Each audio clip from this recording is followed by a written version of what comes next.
Hi, this is Shannon Knapp, president of Invicta Fighting Championships, and you're listening to WMMA Scene Now. Why go anywhere else? All right, welcome back to WMMA Scene Now with your host Chuck Stevenson, and welcome to the episode number 70 of the WMMA Scene Report, our weekly show where we go over everything going on within the world of the women's divisions of mixed martial arts. So we've got a ton to go over tonight. 4 events to review, including an all-ladies fight card. A ton of news came out this week, most of it within the last couple days. And then 6 events to preview featuring the ladies. One of them an all-ladies event, Invicta 41. So let's not waste any more time. Let's get down into it. Starting off with these past weekend's results. First off, we're going to Deep Jewels, number 29 in Japan. First fight at 108 pounds, super atomweight division. Otoa Nagao defeated Pan Hui via split decision. Nagao climbed to 3-2. Pan Hui fell to 5-6. Now apparently, two of the judges were split and one judge had it a draw. But Deep Jewels has a weird rule where you must make a decision. You can't have a draw. So that judge decided in favor of Nagao. Unfortunately, I was unable to watch any of these fights. If you go to MMARising.com, he has full play-by-play for all of these fights, so go check that out. Up next, also at super atomweight, 108 pounds, Saori Oshima, coming in on very late notice, defeated Sakura Mori via submission due to arm lock, 2 minutes, 10 seconds of the second round. Oshima climbed to 2-1. Mori fell to 2-1. Even though Oshima came in late notice, I think I picked her to win this anyway. She was just coming out of the Shudo Super Atomweight tournament, so I guess I got that one right too. All right, so moving on to also at Super Atomweight. Deep Jewels has really been pushing super atomweight, probably because of Ryzen. Hikaru Aono defeated Leon Noda via TKO due to ground punches, ground and pound. 4 minutes, 53 seconds of the first round. Aono climbed to 6-3. Noda fell to 1-1. That's no surprise there. The experience difference was massive. And just the skills that Aono has shown. I knew she'd handle Noda pretty easily. So moving along to the co-main event at bantamweight, Shizuka Sugiyama defeated Mika Arai via submission due to armbar. Minute and 49 seconds of the third round. Sugiyama climbed to 19-6. Arai fell to 4-3. Now I said there was no way to not pick Sugiyama in this one because Arai was an atomweight, fought at strawweight her last fight, and here she was moving up to bantamweight for this one, pretty late notice as well. But if you go read these play-by-play, Arai tried her hardest. She made it all the way to the third round against a bantamweight. She was, I think, several kilograms less than Sugiyama at the time of the weigh-ins. She did her best, just overwhelmed pretty much the entire fight. Tried to take Sugiyama down, which was really her only chance. So hats off to Mika Arai for going out there and giving it her best effort. Sugiyama walking away with the win, I guess.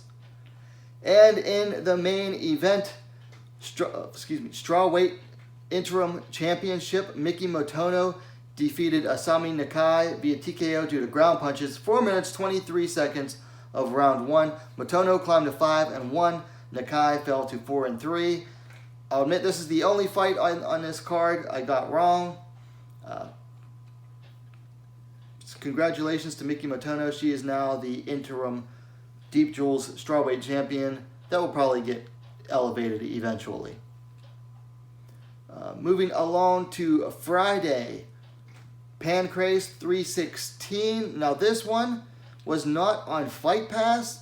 I guess Pancrase is no longer on Fight Pass.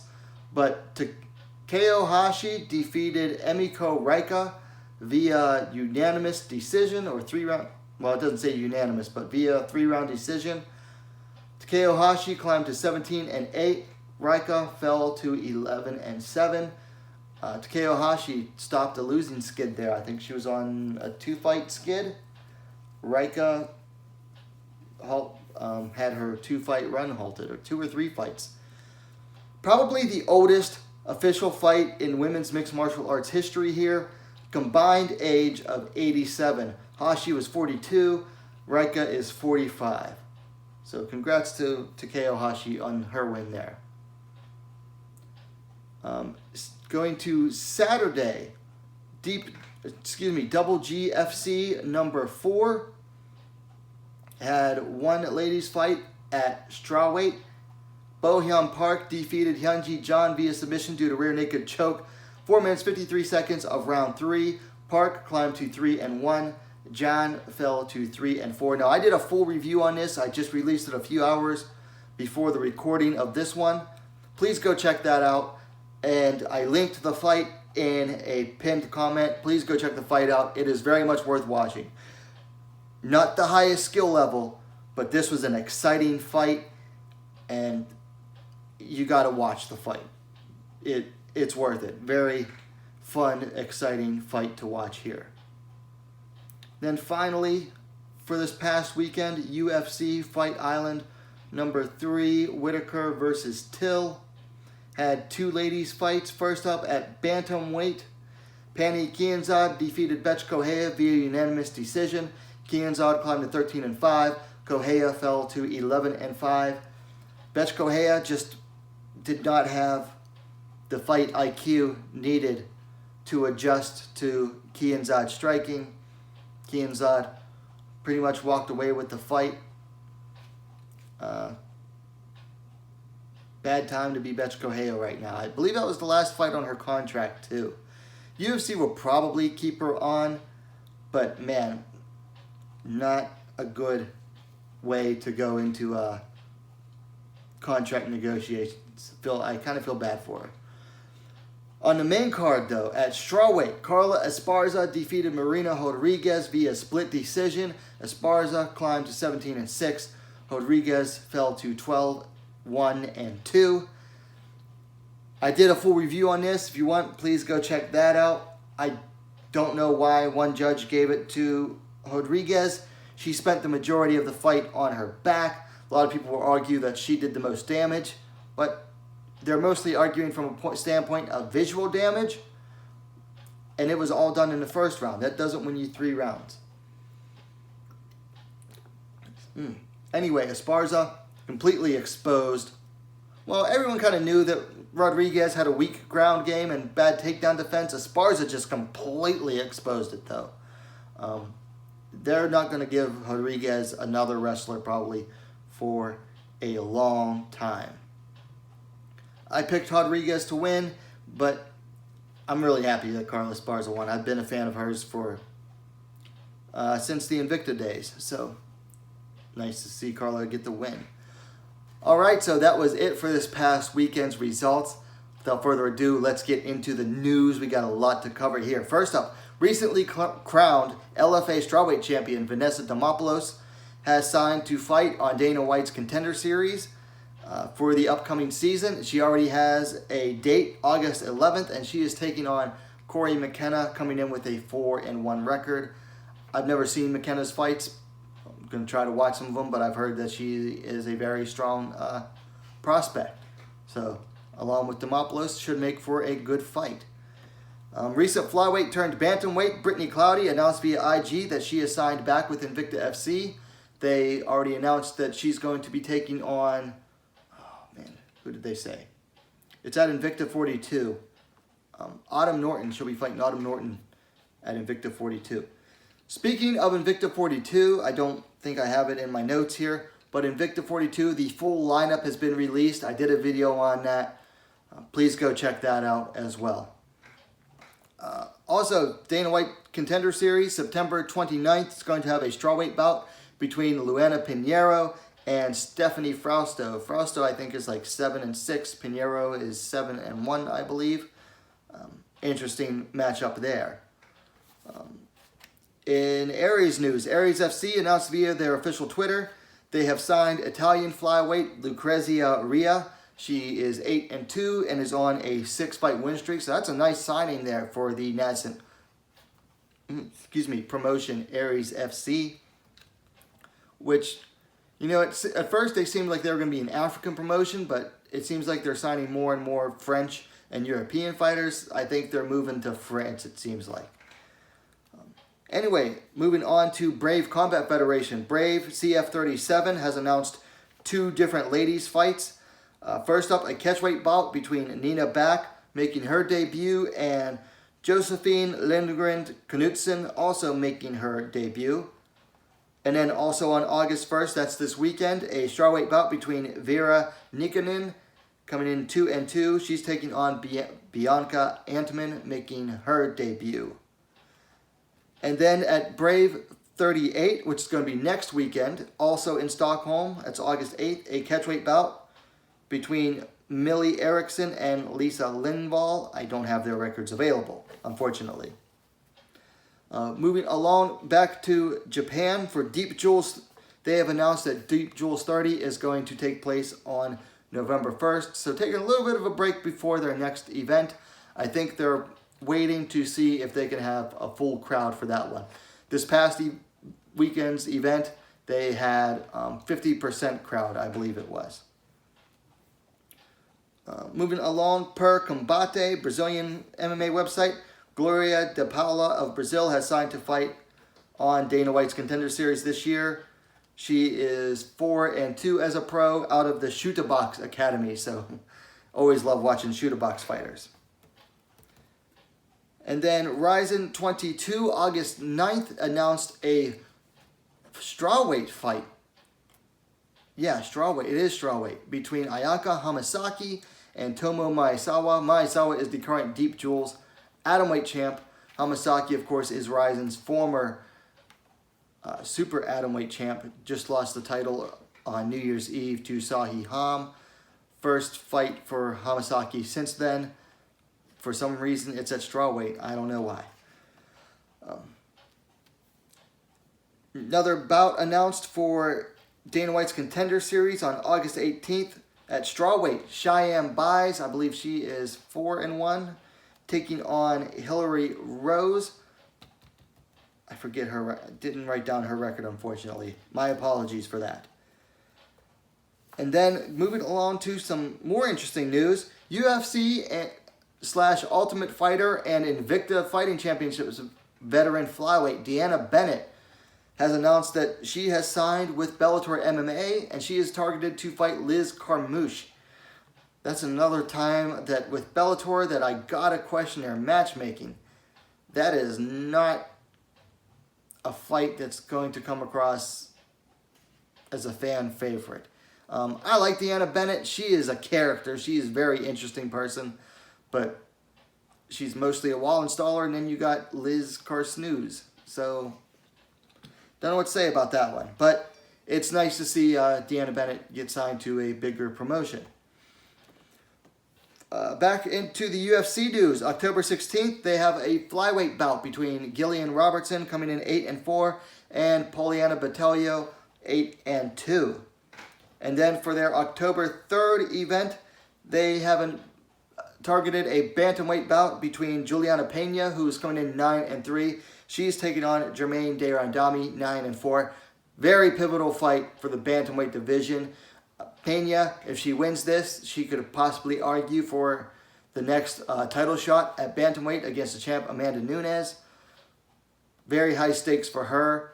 For de Randami, she just lost to Nunes last year, so I mean, I guess if she wins this, she could start on another title run, but I don't see her getting another title shot anytime soon. So, very big must-win fight for Pena. Back over to Bellator. Bellator 243 is next weekend, August 7th. They announced a flyweight bout between Valerie Lareda, 2-0, and Tara Graf, coming in 1-1. Valerie Lareda is back. And then finally, back to Dana White's Contender Series. For October 6th, they've announced the flyweight bout between Chelsea Hackett, 3-0-1. She's taking on Canadian Jamie Lynn Horth Wessels, coming in at 4-0. I've covered one or two of Hackett's fights in the past. she's a very exciting fighter, and got to be honest here, she's easy on the eyes. She's one to keep an eye on, and from a couple Canadians I've seen posting about it, Horth Wessels is one to keep an eye on as well, so should be a nice matchup there. I'm not sure that either of them is going to be ready for the UFC yet. I mean, 3-0-1 and 4-0, but we'll see. I mean, we'll see. Anyway, that's it for the news. Now, normally we'd go into the rankings. One Championship has their first post-COVID event this weekend. Maybe we'll have some updated rankings after that. UFC, however, has not updated their website for the second week in a row, so can't really go over the rankings. I saw the changes listed somewhere, but I like to have, the screenshot of the website. Anyway, moving along to this weekend's upcoming events. This is going to be another long segment here. First up, Thursday night, tomorrow night, Invicta FC 41, Mirandan versus Montserrat. Now, I did a full preview, for this event. I just released it earlier this afternoon. Please go check it out. All fighters but Mirandan made weight. I'm just going to do very fast preview on this one for this video to save on time. First up, at flyweight, Natalia the Beast Spies taking on Alexa Culp. At flyweight, both are making their pro debuts. I did not make a pick for this video, but Spies looked like she's coming on a 4-fight win streak in the amateurs. Culp looks like she's undefeated, 3-0 as an amateur. Up at flyweight, Caitlinammons coming in 2-0, taking on Claire Guthrie, coming in 1-0 as a pro. Let's see, Salmon's 26, Guthrie is 24 years old. Salmon's coming in off a win over Chantel Coates a little less than a year ago. Guthrie last fought at exhibition. She lost to Taylor Guardado at the Phoenix Series 3 4 months ago. I'm going with Caitlinammons to win this one. Up next, down at strawweight, Kelly Wildfire Dangelo coming in 4-3, taking on Itzel Escavali coming in 4-2. Dangelo coming off a loss to Alicia Zapatella 5 months ago at atomweight. She's coming in on short notice. Escavali coming in off a exhibition loss to Alyssa Cron via split decision at Phoenix Series 1 a little over a year ago. I'm taking Escavali on this because Dangelo's taking a fight on short notice, and she's moving back up to strawweight. Moving along to featherweight, Caitlyn, the Striking Viking Young, taking on Latoya, Black Mamba Walker. Young coming in 10-1, Walker coming in at 5-1. Young coming in off a loss to Pam Sorensen a little less than a year ago, fighting for the vacant featherweight title at the time. Walker has not fought since a loss to Charmaine Tweet via TKO 4 years, 2 months ago. Now, due to the long layoff and the method of her last loss, I'm going with the Striking Viking Caitlyn Young on this to win this one. Moving up to the co-main event at flyweight, Aaron Cold-Blooded Blanchfield taking on Brogan Killer Bee Sanchez. Blanchfield coming in 5-1. Sanchez coming in at 6-1. Blanchfield coming in on a 2-fight run over Gabriella Golfin, and then Victoria Leonardo knocked her out 5 months ago. Sanchez coming in off a loss to Pearl Gonzalez. Sanchez coming in on like 2 weeks' notice to this. I'm going with Blanchfield on this one. I think that she has the cleaner, tighter techniques overall. I like Sanchez's aggression, but she has a style that's somewhat similar to, Stephanie Geltmacher, who she replaced. So Blanchfield should mostly already be prepared for that style. So we're going with Aaron Blanchfield. And then finally, in the main event, Janaesa Mirandan coming in 10-3, taking on Montserrat Ruiz 8-1.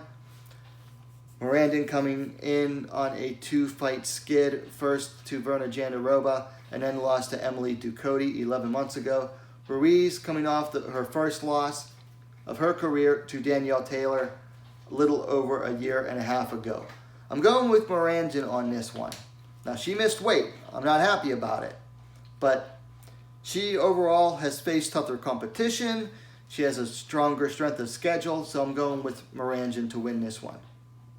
So, moving along to Friday. One championship, no surrender. Stamp Fairtex is back. She's taking on Tunisia Streason and the one, quote, atom weight, end quote, division at 115 pounds.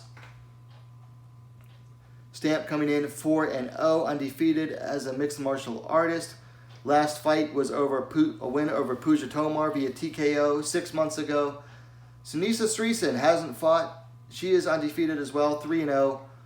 She hasn't fought in over 2.5 years. Picked up a win at Full Metal Dojo. I don't have an age for Streason. Stamp is 22 years, 10 months old.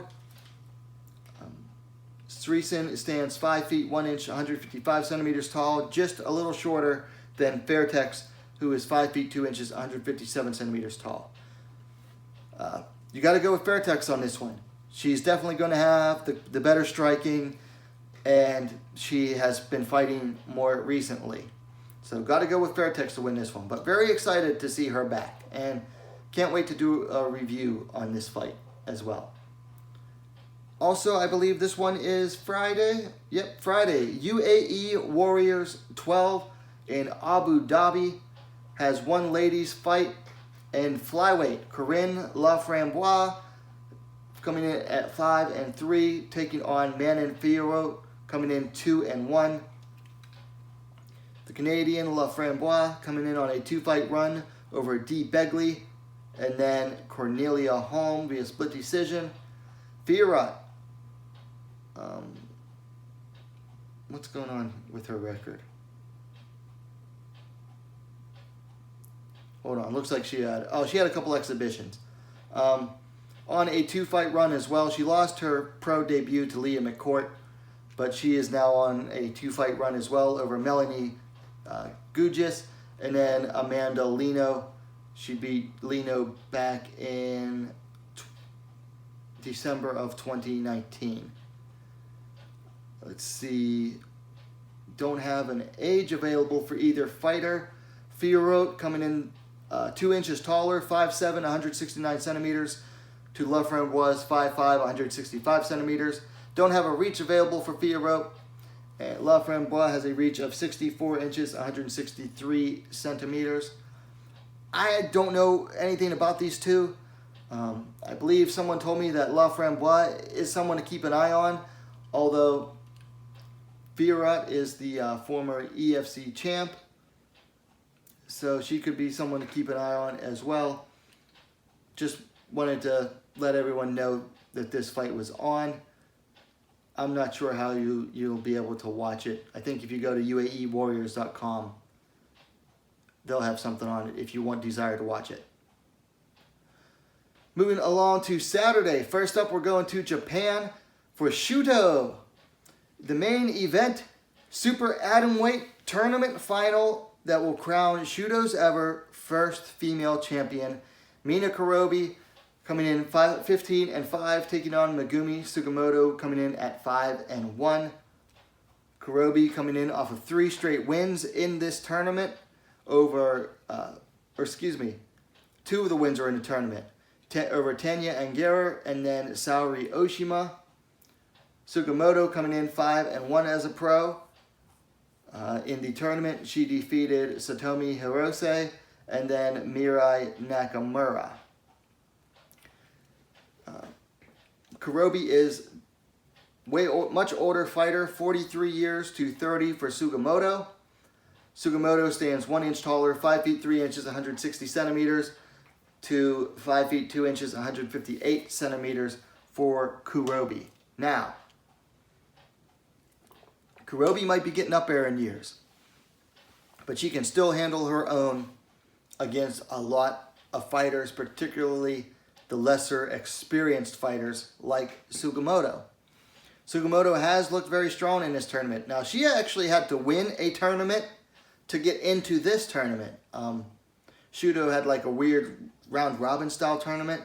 She won that, and then she won this, fought her way through 2 rounds of this tournament as well.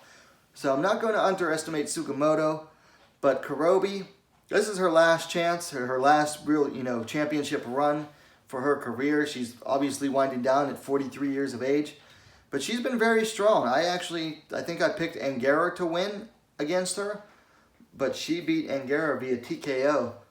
And then, of course, Saori Oshima was way less experienced. But I'm going with Karobi to win this one here. I'm not like 100%. I'm like 70-30 on it. But I think the old gal is going to get this one done.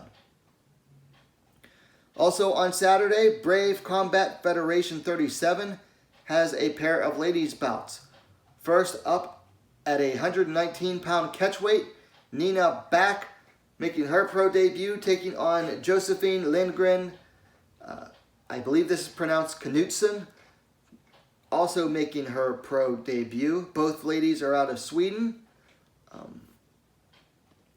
Nina Back has been fighting her way through the IMMAF, which is like worldwide tournaments, amateurs, coming off a loss. Don't know anything about Knutson.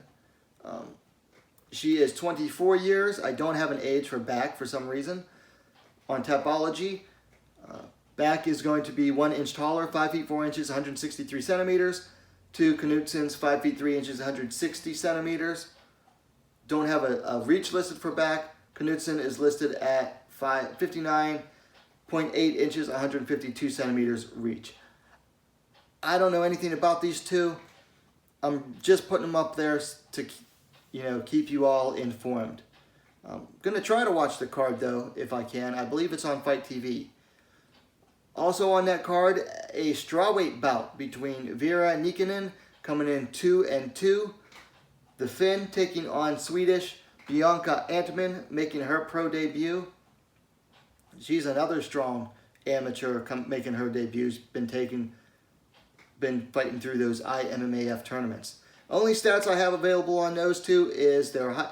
Well, I have the height for Bianca Antman, 5 feet 3 inches, 160 centimeters. Don't even have the height for Vera Nikkanen. Nikkanen is coming in off of a loss to V. Crystal via split decision at Evolution of Combat a little over a year ago. Bianca Antman last fought 4 months ago at IMMAF, one of their tournaments.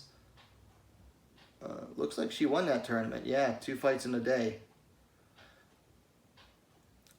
Anyway, same as the last fight, I don't know anything about these two. Just keeping you all informed. That's Brave Combat Federation, I believe. This event, I might have mentioned, they're usually on Fight TV. You can check them out. They're fun events to watch. Very flashy. One of the princes of Bahrain is like the main funder for it. So,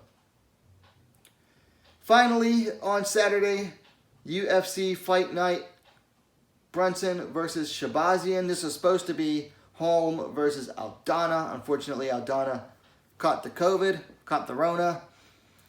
That fight is pushed back. Only fight on this card, flyweight bout between Joanne Calderwood coming in 14-4. She's taking on Jennifer Maia coming in 17-6-1. Looking at the stats, Calderwood coming in off a win over Andrea Lee via split decision 10 months ago.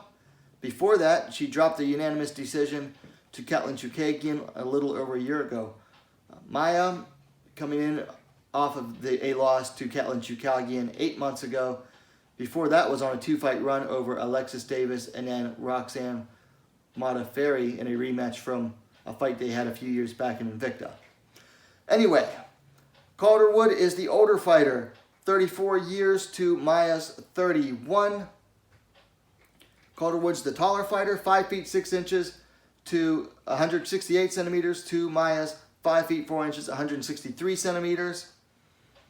Calderwood's also going to have a little bit of a reach advantage, 65.5 inches, 166 centimeters to Maia's 64 inches, 163 centimeters. Now, Calderwood coming in on like a week and a half, 2 weeks notice for this fight. She's replacing Viviane Araújo, who also caught the Rona. But I'm picking Calderwood to win this one. Seems like she's been training on a regular basis already. Maya has not been that impressive in her UFC run, even with, the win over Roxanne. Maya's like 2-2 in the UFC. Has had trouble making weight. If you're a bettor, definitely bet for Maya to miss weight. It's a high possibility. But I'm going with Calderwood on this one. She's faster, which doesn't say much because Calderwood's still kind of slow. She has the more put together stand-up skill set. Maya, however, could take her down, which would give Calderwood a lot of problems. Also, if Maya were to put Calderwood on the back foot, she could give Calderwood a lot of problems. Calderwood, traditionally a slow starter, so that would be Maya's best chance, would be to put her on the back foot from the beginning. But I like Calderwood's chances here. I just think that she's evolved into a better fighter at flyweight than she ever was at strawweight. So we're going with Joanne Calderwood to win this one. Calderwood putting her title shot on hold for this one because she's supposed to fight Valentina Shevchenko, but Shevchenko keeps pushing the fight back for recovering from knee surgery. So this fight came open and Calderwood took it. So mad respect for Calderwood for that. Not a fighter I even particularly care for, but got a lot of respect for her taking in the fight on short notice. So we're going with Joanne Calderwood. All right, so that's it for this weekend's fights. A lot of them. I know. It's a huge weekend for the women's divisions of mixed martial arts. Very happy for it. MMA is back in a big way. WMMA is back in a big way after, the massive shutdowns because of the pandemic, which people around the world are still dealing with to varying degrees, particularly here in the U.S. That's also it for tonight's episode. Let me know your thoughts on anything we've gone over in the comments down below. Of course, if you like the video, please give it a like and share it as well. And hey, what are you waiting for? Subscribe to WMMA Scene Now, the most complete women's mixed martial arts dedicated platform on YouTube. Thanks for watching. We'll see you next time.